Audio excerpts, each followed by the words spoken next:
हम लोगों ने लास्ट टाइम पे जहाँ तक प्रोसीड किया था उसी के आगे आज स्टार्ट करेंगे। हम लोगों ने ये पढ़ लिया था कि जो यूनिट सेल होती है वो प्रिमिटिव होती है, बॉडी सेंटर्ड होती है, बेस सेंटर्ड होती है और एंड सेंटर्ड। 4 तरह की यूनिट सेल की बात हम लोगों ने कर ली थी, एकक कोशिका की बात कर ली थी। पर जो क्रिस्टल सिस्टम होता है उसमें केवल एक निश्चित घन या क्यूब प्रकार की कोशिका ही नहीं होती, एकक कोशिका नहीं होती, बल्कि उसमें 7 तरह की क्रिस्टल संरचना संभव रहती है। और ये 7 प्रकार की क्रिस्टल संरचना किस आधार पर डिवाइड की जाती है? ये 7 प्रकार की क्रिस्टल संरचना याद करो 6 पैरामीटर पे, ए बी सी यानी 3 कोर की लंबाई और उनके बीच के कोण अल्फा, बीटा और गामा। तो अगर इन 6 पैरामीटर्स को हम बदलते जाएं तो क्या होगा? तो हमको 7 क्रिस्टल प्राप्त होते हैं। उन 7 तरह के क्रिस्टलों में सभी प्रकार की सेल पाई जाए ऐसा जरूरी नहीं होता। फ्रेंच गणितज्ञ थे, मैथमेटिशियन थे, जिनका नाम था अगस्ट ब्रेविस। अगस्ट ब्रेविस ने क्या किया? उन्होंने इन 7 क्रिस्टलों का अध्ययन किया और 7 क्रिस्टलों का अध्ययन करने के बाद उन्होंने पाया कि इनकी 14 लैटिस पॉसिबल है on the basis of fundamental particle on different positions. उन क्रिस्टलों में उपस्थित अवयवी कणों के आधार पर जो 7 प्रकार की क्रिस्टलीय संरचना हमको प्राप्त होती है उसके 14 संरचनाएं संभव रहती हैं। उन 14 संरचनाओं को ही हम लोग ब्रेविस लैटिस के नाम से जानते हैं, अर्थात ब्रेविस जालक कहते हैं। तो ब्रेविस जालक क्या है? जो 7 तरह की क्रिस्टल संरचनाएं हैं उन क्रिस्टल लैटिस की अवयवी कणों की उपस्थिति के कारण, स्पेस में उनकी व्यवस्था के कारण जो 14 तरह की हमको जालक, क्रिस्टलीय जालक प्राप्त होते हैं उनको ब्रेविस लैटिस कहते हैं। अब ये 7 तरह की क्रिस्टल संरचनाएं कौन कौन सी हैं? तो पहली क्रिस्टल संरचना है क्यूबिक या घनी। क्यूबिक या घनी सबसे सिंपल वन है, जिसमें तीनों कोरों की लंबाई आपस में बराबर होती है और सारे कोण 90 अंश के होते हैं, 3 के तीनों। प्रिमिटिव पॉसिबल है, बॉडी सेंटर्ड पॉसिबल है और फेस सेंटर्ड क्यूबिक संरचना भी पॉसिबल है। तीनों के बारे में पढ़ चुके हो। तो 3 तरह की ब्रेविस लैटिस संभव है अगर क्यूबिक संरचना है तो। और इन क्यूबिक संरचना के उदाहरण है lead, mercury, silver, gold, potassium chloride, हीरा, एलम। जितनी भी फिटकरियां होती हैं वो सब क्यूबिक स्ट्रक्चर में ही होती है। हीरा यानी डायमंड का जो स्ट्रक्चर है वो भी क्यूबिक स्ट्रक्चर है। और केवल 3 प्रिमिटिव की स्टेट पॉसिबल है, 3 लैटिस पॉसिबल है, प्रिमिटिव, बॉडी सेंटर्ड और फेस सेंटर्ड। दूसरे तरह की जो क्रिस्टल लैटिस है वो द्विसमलंबाच या चतुष्कोणीय टेट्रागोनल है। द्विसमलंबाच नाम से ही पता चल रहा है 2 भुजाएं तो बराबर होगी लेकिन तीसरी भुजा बराबर नहीं होगी, पर 3 के तीनों कोण होंगे 90 अंश के। इसमें केवल 2 सेल पॉसिबल है, 2 यूनिट सेल पॉसिबल है, 2 ब्रेविस लैटिस पॉसिबल है। पहली प्रिमिटिव यानी जिसमें कोनों में स्थित होगा और दूसरी बॉडी सेंटर्ड होगी जिसमें कोनों के अतिरिक्त एक बॉडी में के केंद्र पर भी स्थित होगा। तो टोटल ब्रेविस लैटिस केवल 2 पॉसिबल है, किसमें? टेट्रागोनल स्ट्रक्चर में। एग्जाम्पल के लिए tin oxide, titanium oxide, white tin, urea का क्रिस्टल भी टेट्रागोनल स्ट्रक्चर ही है। थर्ड वन, तीसरा क्रिस्टल होता है विषमलंबाच, ऑर्थोरोम्बिक। ऑर्थोरोम्बिक की खासियत है ना तो एको भुजा आपस में बराबर है, तीनों कोण ए बी सी तीनों की लंबाई अलग होगी, लेकिन कोण तीनों के तीनों 90 अंश के होंगे। और इसमें चारों तरह की ब्रेविस लैटिस संभव है, यानी प्रिमिटिव भी, बॉडी सेंटर्ड भी, एंड सेंटर्ड भी और फेस सेंटर्ड भी। तो जो 4 तरह की संरचनाएं हैं याद रखिए वो किसमें पॉसिबल है? ऑर्थोरोम्बिक में। और ऑर्थोरोम्बिक की खासियत ए बी सी तीनों आपस में बराबर नहीं होंगे, पर कोण 3 के तीनों 90 अंश के होंगे। उदाहरण के लिए potassium nitride, potassium sulphate, lead carbonate और रोम्बिक सल्फर भी इसी का एक अंग है।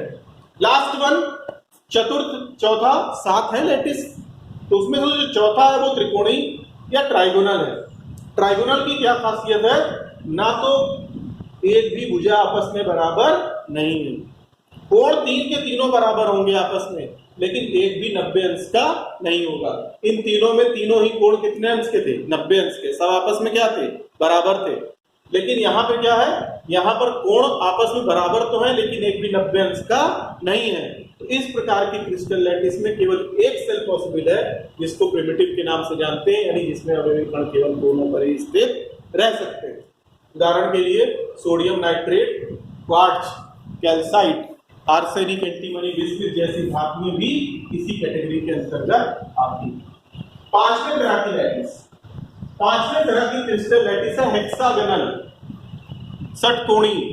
हेक्सागोनल षटकोणी की खासियत यह है कि इसमें दो भुजाएं तो आपस में बराबर होती लेकिन तीसरी भुजा बराबर नहीं होती, और साथ ही साथ दो कोण तो 90 अंश के होते हैं लेकिन तीसरा कोण होता है 120 अंश का। ये देखिए यहां पर ये कोण 90 डिग्री का है, इसी तरह ये कोण भी 90 डिग्री का है, लेकिन ये कोण है 120 डिग्री। दो भुजाएं आपस में बराबर हैं ए और बी, लेकिन सी भुजा आपस में बराबर नहीं। तो हेक्सागोनल स्ट्रक्चर केवल एक पॉसिबल है, primitive, lead sulphide, cadmium sulphide, बर्फ और ग्रेफाइट। याद करो अभी हम लोगों ने पीछे पढ़ा था कि जो हीरा है वो इस स्ट्रक्चर में नहीं है। हेक्सागोनल स्ट्रक्चर किसका है? ग्रेफाइट, लेकिन हीरे का स्ट्रक्चर हेक्सागोनल नहीं है। मोनोक्लिनिक, एक नताज, एक कोण 90 अंश का होगा, अल्फा और गामा ये दोनों 90 अंश के कोण होंगे, लेकिन तीसरा कोण समान नहीं होगा, 90 अंश का नहीं होगा, और भुजा एक भी बराबर नहीं होगी। दो प्रिमिटिव और एंड सेंटर्ड ही संभव है, ना तो फेस सेंटर्ड मिलेगा ना बॉडी सेंटर्ड मिलेगा, प्रिमिटिव और and centred. Monoclinic, sulphur monoclinic इसका उदाहरण है, जिप्सम भी इसका उदाहरण है, और इसी तरह त्रिनिताज ट्राइक्लिनिक, ट्राइक्लिनिक में ना तो एक भी भुजा बराबर होगी, ना तो एक भी कोण आपस में बराबर होंगे, और एक भी कोण 90 अंश का नहीं होता। प्रिमिटिव इसकी केवल एक ब्रेविस लैटिस पॉसिबल है, penta aqua calcium sulphate, potassium dichromate, orthoboric acid. तो इस तरह टोटल हमको 14 लैटिस प्राप्त होती है। ये दो यहाँ 3 और एक ये 4 लैटिस ये और 10 लैटिस 3 2 5 4 9 और 1 10। अब देखिए मैंने पहले ही आपसे कहा था क्यूबिक स्ट्रक्चर है किसका? हीरे का, लेकिन हेक्सागोनल स्ट्रक्चर किसका है? ग्रेफाइट का। तो इस तरह टोटल कितनी तरह की लैटिस हो गई? 14 ब्रेविस लैटिस संभव है, और ये 14 ब्रेविस लैटिस और उनकी खासियत तो किस आधार पर बांटी गई है? भुजा और कोण के आधार पर। ठीक है, तो आपको इसमें याद क्या करना है? इसमें आपको ये याद करना है कि क्या डिफरेंस है क्यूबिक में और टेट्रागोनल में। तो क्या डिफरेंस है? दो भुजा इसमें बराबर है, तीसरी भुजा बराबर नहीं। ऑर्थोरॉम्बिक और क्यूबिक में क्या डिफरेंस है? ऑर्थोरॉम्बिक में एक भी भुजा बराबर नहीं है, कोण तो सब 90 अंश के। ठीक है, इसी तरह ट्राइगोनल में क्या खासियत है? ना तो भुजा एक भी बराबर है और कोई भी कोण 90 अंश का नहीं है, जबकि तीनों कोण आपस में बराबर है। इसी तरह हेक्सागोनल में हम लोगों ने पढ़ा क्या कि दो भुजा आपस में बराबर है, तीसरी भुजा बराबर नहीं है, दो कोण 90 अंश के हैं, एक कोण 120 अंश का है, और केवल एक ही प्रिमिटिव उसमें पॉसिबल है। और फिर इसी तरह हम लोगों ने पढ़ा मोनोक्लिनिक। मोनोक्लिनिक की क्या खासियत है एक नताज की? कि एक कोण अलग होगा, बीटा कोण, अल्फा और गामा दोनों 90 अंश के भुजा आपस में बराबर नहीं है। और लास्ट ट्राइक्लिनिक, एक भी कोण बराबर नहीं है और एक भी भुजा आपस में बराबर नहीं है, कोई भी कोण 90 अंश का नहीं होता है। Triclinic. Okay, thank you. Next